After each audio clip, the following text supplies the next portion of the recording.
Первое, что стоит уточнить, Trial Bracket — это не просто сборище пиявочников 90% времени, играющих без подписки. Триалы — это твинки 20 уровня, отличительной особенностью которых является выход за привычные рамки игры. Хотите присоединиться к нам? Тогда слушайте. При выборе сервера есть три варианта. Первый и самый простой. Создать его там, где находится ваш персонаж высокого уровня. Тем самым вы обеспечите будущего триала золотом и нужными ему предметами, разумеется, во время активной подписки. Второй путь – прибегнуть к выбору игрового мира, где существует большое количество игроков нашего брекета. Приятный бонус при выборе таких серверов – это активные гильдии, которые пригодятся во время действующего игрового времени. Например, на серверах Король Лич, Голдрин и Седогриф существуют гильдии, отвергнутые и забытые у Альянса, и на Ясневом лесу расположилась гильдия 20-й Легион Орды. Правда, вступить в них можно лишь при наличии подписки. Приглашение в Дискорд сервера этих гильдий я оставлю в описании. И третий вариант – вообще не париться по поводу сервера. Играйте там, где нравится. Помимо гильдии и возможности обмена между нами, никаких преимуществ нет. Подробнее вот в этом прошлогоднем видео. Дальше. Триалы делятся на два типа. Чистые триалы – игроки, что играют на стартовой версии и никогда не вкладывали деньги в игру. И ветераны, хотя бы единожды заплатившие за нее, будь то подписка, игровое время или целое дополнение. От версии вашего аккаунта зависят некоторые особенности и ограничения.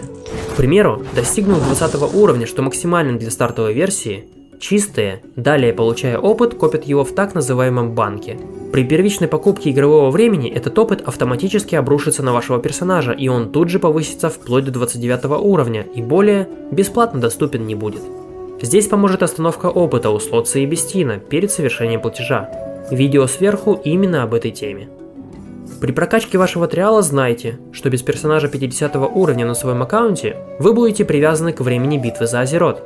Но это не помешает вам найти ребят, что согласятся помочь во временном путешествии, включить режим синхронизации, а также поделиться подземельями других аддонов. К слову, Discord сообщества Trial Exploit для этого одна из лучших площадок. Ссылка приглашения находится в описании. Взяв максимальный триальный уровень, при наличии подписки в первую очередь остановите опыт. Так как конечным путем на Trial Bracket принято считать PvP, важно отметить, что очередь на поле боя разделяется на две. Первая для тех, кто самостоятельно заблочил опыт, и вторая для тех, кто этого не сделал. Да, вы правильно понимаете. Во время действующей подписки вы не сможете попадать на БГ и арены, сохраняя свой уровень. Но не спешите расстраиваться, вам будет чем заняться. Время готовить экипировку. Как я уже говорил в видео о триалах 2.0, нам доступны все устаревшие дополнения. Устаревшие, но как никогда актуальные для нас. Самым кратковременным процессом добычи хорошей экипировки станет путешествие в Танлунские степи Пандарии к снабженцу Синю и Оленю-искателю. Запаситесь золотыми монетами. Просто так свой товар 28 уровня предмета они вам не отдадут. Затем, если вы озадачены скорейшим набором левельной массы, вставайте в очередь в подземелье The Burning Crusade. Там содержатся замечательные вещи с сокетами для ювелирных камней. Выбирайте нужные себе характеристики и вставляйте камни в эти пустые ячейки. Камешки можно достать из одноименной профессии ювелирного дела или у начальников снабжения аксессуарами, такими как храбрец Каменная Шкура в Аргримаре и старший сержант Биггинс в Штормграде. Признаться, это не единственные камни для экипировки. Об остальных мы расскажем в грядущих роликах. За данный раздел видео благодарите нашего Иипмана. А для тех, кто не любит, да и не собирается спешить, отмечу, что лучшие вещи могут быть получены из квестов, инстов, профессий и других дополнений. Но здесь вам стоит задуматься о приоритете характеристик. Если вам подходит новое для триалов значение искусности, то ваш путь лежит через Пандарию, Дренор, Легион и битву за Азерот. Если же вам нужнее классические статы, крит, скорость и универсальность, то правильным выбором станет Запределье и Нордскол. С выходом Shadowlands из PvP талантов был убран медальон Гладиатора, поэтому для снятия оглушающих эффектов используйте знак различия Орды и Альянса. Но если вы уверены в своей неутомимости, можете надеть два более действенных аксессуара. Многие из них несут в себе довольно любопытные по механике тринкеты. Почему я просто не вывалю на вас список этих отличных триник? Вам назло, конечно. Специально не буду отбирать простор для поиска и творчества у вас. На Wovhead тоже особо не рассчитывайте.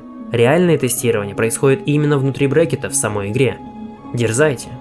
Последним приготовлением для скорейшей отправки на БГ и арены станет зачарование, которое по ощущениям способно умножить ваши характеристики в несколько раз. Стандартный набор чар, которым пользуется большинство триалов, это сила стихий для оружия, знак незримого сатира для ожерелья, привязка. Ловкость, интеллект, сила для зачарования плаща, все характеристики 6 для нагрудника, и для колец используем дыхание, искусности, критического удара, скорости или универсальности. На самом деле мне ничего бы не стоило пройтись по профессиям, рарникам и особенностям фарма, но это я оставлю на огромные и трудоемкие видео о дополнениях. Щелкайте сюда и не пропускайте. В остальном, хочу донести главную мысль этого видео. Не превращайте игру в работу. Подписки у вас нет, а значит и спешить некуда. Наслаждайтесь процессом открытия, медленного и осознанного исследования реального мира, ведь до вас никто ранее об этом и не знал.